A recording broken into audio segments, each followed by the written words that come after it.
आणि त्यातनं निसर्ग छाया हे विशेष का, तर it is a senior citizen resort, ज्येष्ठ नागरिकांसाठी असलेलं रिसॉर्ट, जिथे स्टे म्हणजे राहण्याची व्यवस्था मोफत आहे 2 दिवसापर्यंत.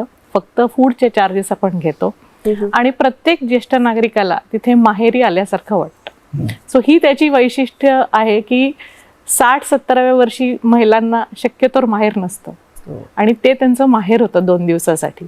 आणि ते आम्ही देण्याचा आम्ही दोघे जण, मी आणि माझे मिस्टर, प्रयत्न करत असतो. आणि या सगळ्यामध्ये मदत श्री चंद्रकांत दादांची असतेच. आपला इतका हा सुंदर विचार आहे म्हणून मला विचारावं असं वाटतं की आता आपण म्हणालात तसं दादांसाठी, दादा चंद्रकांत दादा पाटलांसाठी हा अत्यंत जिव्हाळ्याचा प्रोजेक्ट आहे.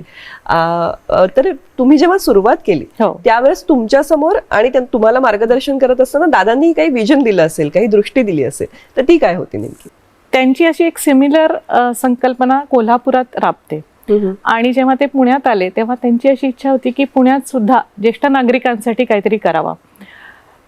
तर का करावं इज, आता जसं आम्ही कोथरूडमध्ये राहतो आणि कोथरूड मतदारसंघामध्ये जर तुम्ही बघितलं तर आता 60 ते 65% हे ज्येष्ठ नागरिक आहेत.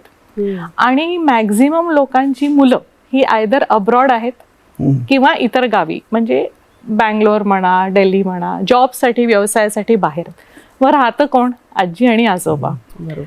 आणि आजी आजोबांना असं असतं की त्यांना खूप लांब स्वतःहून टूर प्लॅन करून जाणं फिजिकली पॉसिबल नसतं, कधी कधी पैशानी पॉसिबल नसतं. तर विजन अशी आहे की पुण्याच्या पासून जवळ एक सुंदर ठिकाण जे स्वच्छ, वेलकमिंग, पॉझिटिव्ह एनर्जी देणारं, तिथून स्ट्रेस फ्री होऊन येता येणारं असं उपक्रम, अशी जागा आपण उपलब्ध करून देणे, हे दादांचं विजन होतं.